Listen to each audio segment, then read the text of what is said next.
تقاته ولا تموتن إلا وأنتم مسلمون.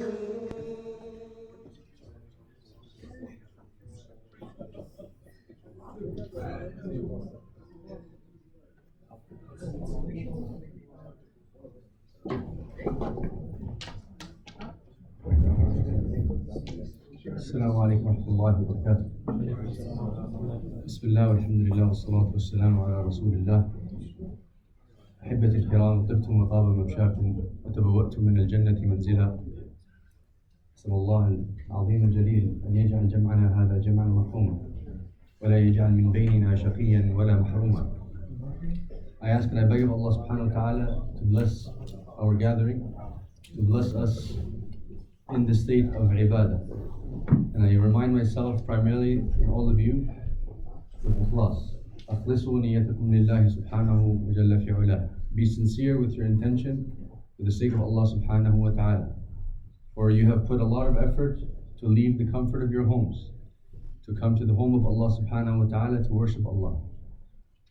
Do not taint that intention or this beautiful act with riya, with seeking the approval, the praise of others. You all know the hadith. عن أبي هريرة رضي الله عنه وأرضاه. And this is one of the most scariest hadith. The first three that hellfire will scorch and burn. Who are they? Are they those who have murdered and massacred children? Are they those who have stolen the wealth of others? Are they those who have disbelieved in Allah? No. The first three are people who seemingly worshipped Allah subhanahu wa ta'ala. However, they sought the praise of others. Their intentions were tainted. A man who had memorized the Quran and recited it so eloquently and beautifully, so it could be said that he has a beautiful voice. And this was said, and that's all he sought. He didn't seek the reward of Allah subhanahu wa ta'ala wal-'iyadhu billah. A man who gave his wealth for seemingly the cause of Allah, spread his wealth far and wide to elevate the word of Allah. But deep down inside, his intentions were tainted. And he did it so it can be said that he is wealthy, he is kind, he is generous. Hellfire will consume him. And the last of which, billah, is a man who fought and bled and died for the cause of Allah, seemingly. And it will be said that you sought the praise of others after you passed. Billah. So check your intentions. This is something that I battle myself day in and day out. Regardless of what it is you are doing, check your intentions. Make sure you are sincere upon your intentions. There's two criteria to getting acceptance for any amal that we do for the sake of Allah subhanahu wa ta'ala. What is that? The first is ala manhaji Rasulullah sallallahu alayhi wa sallam. Anything that you do that is contrary to the practice, the teachings, the etiquettes of Rasulullah sallallahu alayhi wa sallam, mardud, it will be rejected.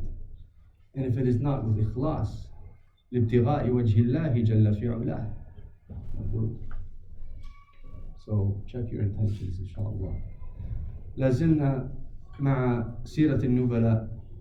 We're still exploring the deep biography of the Salaf, those who have passed before us, rahmatullahi alayhim ajma'in.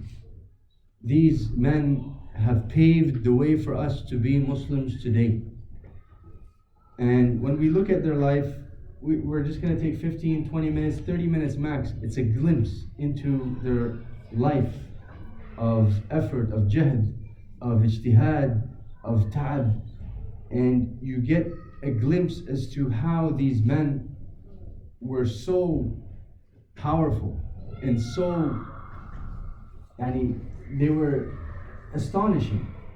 You look at their lifestyle and the way and what they've achieved and what they've given us today, and you can't even mimic a quarter, a fraction of what they've done. However, we need to look at it with insight and to reflect and to take from their life so we can implement within ours.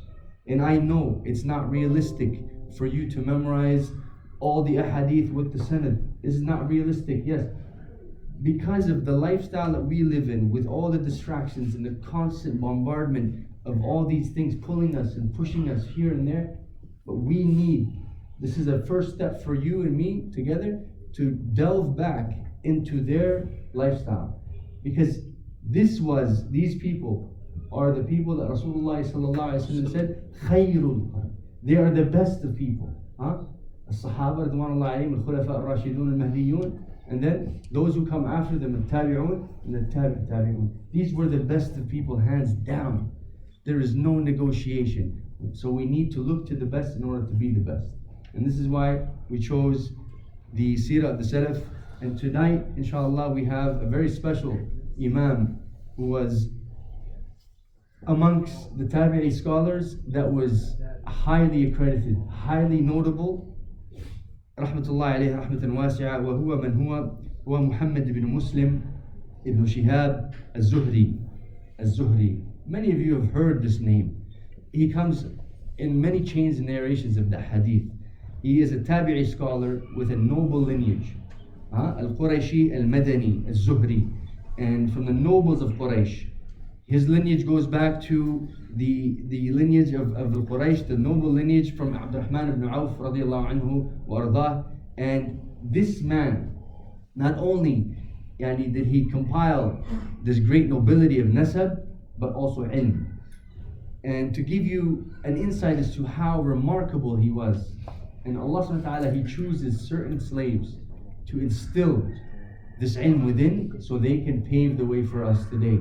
This man, if I told you, thabata, that he memorized the entire Quran in 80 days. 80 days. Thamanuna layla. In 80 days he memorized the entire Quran. Ajab al-ajab. You would think that this is something unfathomable. Walakin subhanallah. The knowledge of Allah subhanahu wa ta'ala, He chooses who to give it to, and how, and when. If you and I truly desired, for the sake of Allah subhanahu wa ta'ala, to learn and to implement and to practice and to preach, Allah subhanahu wa ta'ala, He will teach you. وَيُعَلِّمُكُمُ اللَّهِ Taqullah. If you truly were sincere to Allah subhanahu wa ta'ala, Allah subhanahu wa ta'ala will give you this ability. And whoever takes a path into acquiring knowledge, Allah subhanahu wa ta'ala will facilitate that path for them. So I'm not going to ask you to memorize the Quran in 80 days, but take that step. Set a regiment on your calendar, daily, half a page, 1 page, a month. Doesn't matter if it's per day, a month. But set a schedule, start a plan. Because if we're just going to sit here stagnant and wait for the wahi to come down and overnight, you've heard the story, some guy woke up and he said, I memorized the Quran. This is what you're waiting for and this is what I'm waiting for. La kalla. You need to set a plan, set a regimen, and be consistent and be sincere for the sake of Allah subhanahu wa ta'ala, and Allah subhanahu wa ta'ala will take care of you. Now, in 80 days, this man memorized the Quran. His memory was renowned, and he would write and cite everything that he heard and learned. كل ما يسمع وكل ما يروى كان يكتب رحمة الله عليه. And his companions, who were students of knowledge with him, they would laugh at him because he would be carrying the scrolls and the alwah. Back then they used to write on tablets, clay or wood tablets. Still to this day, subhanallah. And if you go to Mauritania or in parts of Africa, they still write on scrolls. Maybe even in Pakistan and Asia. And he would carry these scrolls and these tablets, and he would be writing what the ulama are saying and what the Sahaba are saying. And his companions, they were young, they would laugh at him. However, later on it came to be that his method of learning was to revive the sunnah of Rasulullah sallallahu alaihi wasallam, and you will find out why. And he would often repeat what he learned to everyone. It was noted that he had a jariyah, when he was older he had a jariyah, that he would go home late, and he would wake her up, and he'd say, hey, wake up. And قال الشيخ فلان عن فلان عن فلان, and she's sleeping. She said, why are you bothering me with this? He said, I heard something and I want to share it with you. Now, how many of us are going to go home tonight and going to tell our sisters, our mothers, our wives, our brothers what we heard? Just one thing. Tell them there's a man by the name of Ibn Muslim al-Zuhry who memorized the Quran in 80 days. This alone should be embedded in your memory. This alone should be something for you to work to obtain a higher level of knowledge for the sake of Allah subhanahu wa ta'ala. Now he would repeat all he heard throughout the day to his jariyah, and his jariyah was bothered. She says, why do I need to hear this? He said, because I want to share it. I want to say it. And the method that he was practicing is actually a known method. There's 3 types of acquiring knowledge. There's the audible, which is listening. When you listen to something, some people have that oral, audible method of obtaining knowledge. Others are physical. They have to write it or read it. These are all methods. And then there's to speak it, to repeat it. Now, if you're going into an exam or some test, you're going to write down these notes, you're going to look over them, you're going to cite them, you're going to repeat them in order to embed that into your memory. And this is what Imam al-Zuhri rahmatullahi alayh was starting to implement in order to obtain this great memory. And he said, I memorized all that which I wrote. Whatever he wrote, he memorized it. Not a single word was omitted from his memory, rahmatullahi alayh. And he began his ilm in what is called ilm al-nasab. He didn't begin his ilm in tafsir or hadith. He began his ilm, his knowledge, seeking knowledge, in ilm al-nasab. And this was a very prominent knowledge to the lineage of the Arabs. And the Arabs, as you know, are very proud people. They're proud of their ancestors and their lineage. So they would cite the lineage of so-and-so all the way back to their forefathers. And he was renowned for this. However, one day, a man came to him, because he knew he was a person of knowledge, and he asked him a question of fiqh. Something about fiqh. And Zuhri, he didn't know the answer. What did that do? He didn't tell him, you're bothering me, I don't know anything about that. No. That led him to pursue fiqh. That led him to pursue hadith. So you see, he took that as a challenge because he was so renowned for one source of knowledge, one sort of avenue. He said, no, I have to diversify. And this is why we need to take from every single bit of this beautiful deen, even if it's a little. And then you take from that portion and you focus to obtain it all. If it's not tafsir, hadith. If it's not hadith, fiqh, usul, furu'. And focus on one avenue and try to dive deep within that avenue. But you should diversify. You should diversify and understand a bit of everything. How many Muslims did I ask this simple question? I'm not going to ask in this majlis because I don't want to burn anyone. What does Allahu Akbar mean? Allah is greater. Ibrahim. There's only one God. Allahu Akbar. Akbar. Good. Many of us, you know what they do? We saw it on CNN, we saw it on CBC, we saw it on the news. When the Mujahideen are yelling Allahu Akbar, the caption, what does it say in English? God is great. God is great. That's what they say. So the Muslims, they think, yeah, God is great. No. Allah, al-Ilah, the God, Akbar is the greatest.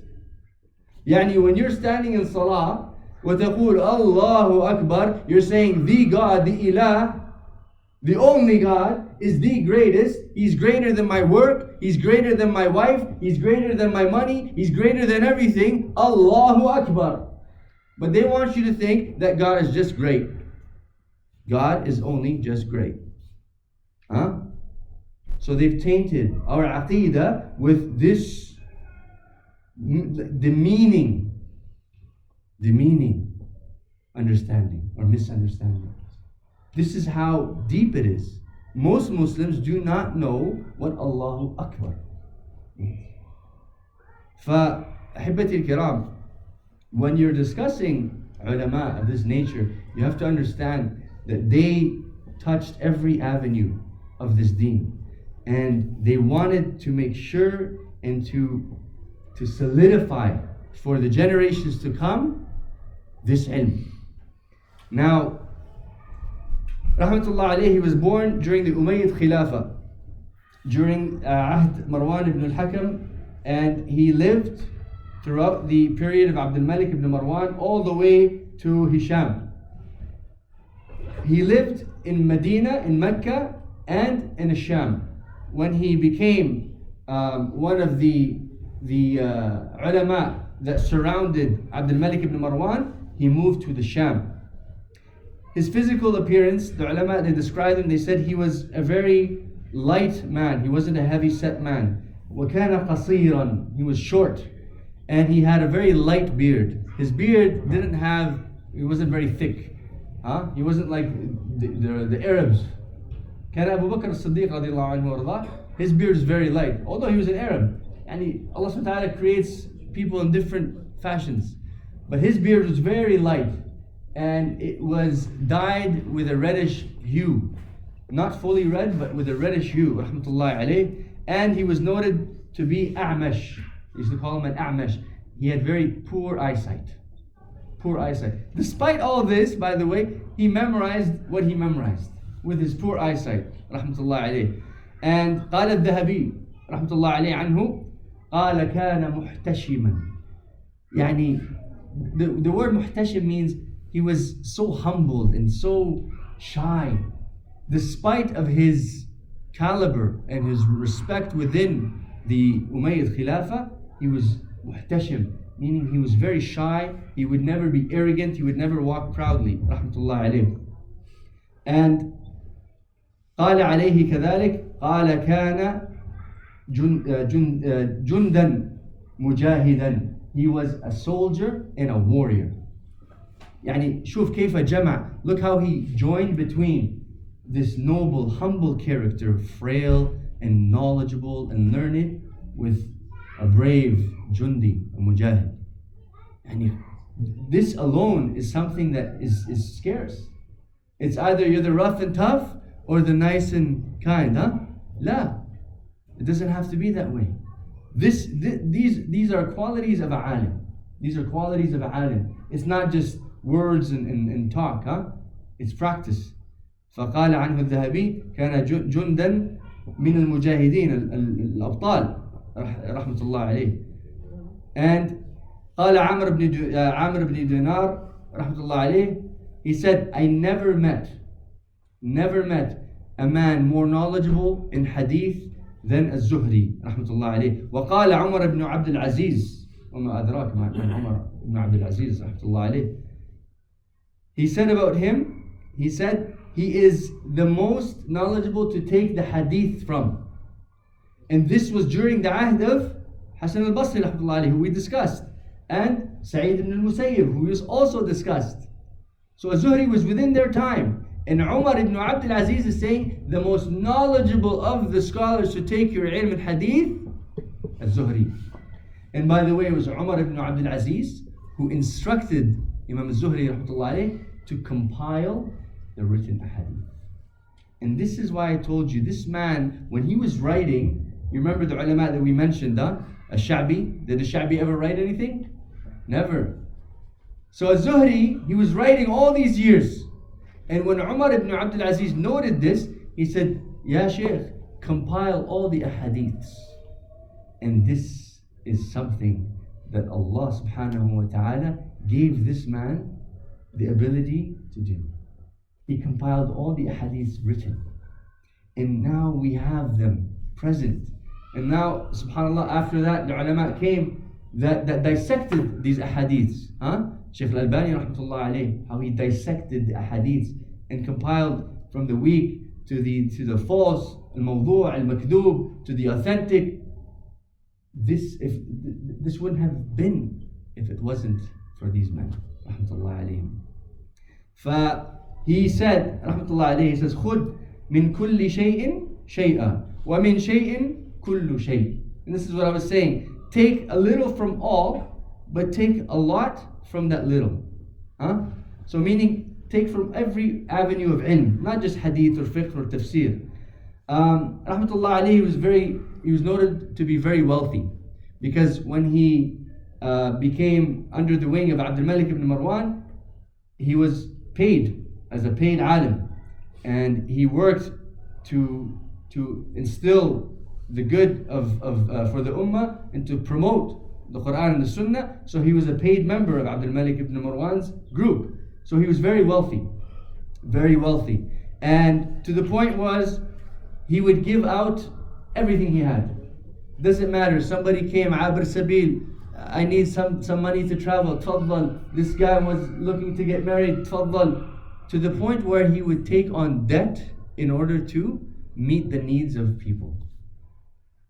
It was reported that he had a debt of over 1 million dinars. 1 million dirham, sorry. And at the time where he took on this debt, he didn't have much money. And he was afraid that he will pass before he paid it. So when he became good with Abdul Malik ibn Marwan, he asked him for the favor to give him this 1 million dirham in order to pay it back. This was cited in history, by the way, and Abdul Malik ibn Marwan gave it to him from Bayt al-Mal. During the Ahd of Hisham, later on, just before Imam Zuhry passed, Hisham, he called him out on this. And he said, you took 1 million dirhams from Bayt al-Mal and you have to pay it back. Because كان النقاش بينهم, there was a confrontation, and Imam al-Zuhri, rahmatullah alayh, he did not waver. He stood upon the truth regardless who he's talking about. Doesn't matter. Al-haqqu haqq, al-haqqu yuqal. So he said, no, that was not a loan. That was given to me by Abdul Malik ibn Marwan from Bayt al-Mal. And from that point on, he left the Umayyad Khilafah, and rahmatullah alayh, he died in Ramadan. It was noted that he died in Ramadan. I believe it was the 17th of Ramadan, if I can remember. Rahmatullah alayhi rahmatan wasi'ah. The reason why there was many ulama during this time, and remember when we discussed the scholars of the past, the Tabi'i scholars, there was many fitan that they endured during the Umayyad Khilafah. The fitna that he endured with Hisham was the fact that he wanted him to say something against Ali radiallahu anhu ardah. And Abba, rahmatullah alayhi Zuhri, he said, no, you're stating something which is false. And this is a predicament that Allah subhanahu wa ta'ala put him through in order for him to stand firm. We have to understand something. There's a very good point to make here. Regardless of who you're talking to, what day it is, what's the risk, I don't care. The truth is the truth. You live upon it and you should die upon it. Never sacrifice your deen. Never try to sugarcoat this deen of Allah subhanahu wa ta'ala. If someone asks you, do you support the people who are fighting the resistance or the occupation or whatever they call it in Palestine? Yes, we do. Yes, we support it. Because this is an aggression. We support those who are fighting to obtain their rights, to maintain kalimatullah, la ilaha illallah Muhammad Rasulullah. And I will say it, I don't care if it's in this masjid or any other masjid, you do not shy away from this. Even at school, your teachers, your principals, yes, we support it. And a lot of people nowadays, they're afraid to say Palestine should be free. Why is that? Why is that? The best answer to give someone if they say to you, oh, we don't agree with this statement, it's a hate speech or it's anti-Semitic, which is the worst argument to make, by the way, because Philistines are Semites themselves. So, if they tell you this should Philistine, should it be free, is this politically correct? Tell them absolutely. Absolutely 100%. Everyone should be free. Everyone. And Philistine needs and must exist. It must exist. There's no debate in this matter. We're not going to sit here and tell you, well, maybe we can try to negotiate. La, there's no negotiation. Now it's a war. Khalas. We support our brothers and sisters and we make dua for them. Allah subhanahu wa ta'ala yansurhum ala aduwihim. You can't shy away from this. Enough. Kafa, it's enough. We're done being, the yes man. The scholars for dollars, these people, khalas, they're gone. They're gone. Habba manthur. Don't be that spineless Muslim. Be proud. Be proud to carry kalimat al-tawheed. Be proud to carry the sunnah of Rasulullah sallallahu alaihi wasallam. And be proud of the ulama who stood for the truth and died upon it. This is what I have compiled from the little that I know. And I ask and I beg of Allah subhanahu wa ta'ala to benefit us and to inspire us with such memories from the ulama and the salaf salih. Barakallahu feekum wa ahsanukum ala husn istima'akum. عذرا إذا أخطأت عفوا إذا أطلت ما أريد إلا الإصلاح ما استطعت سبحانك اللهم وبحمدك أشهد أن لا إله إلا أنت أستغفرك وأتوب إليك السلام عليكم ورحمة الله وبركاته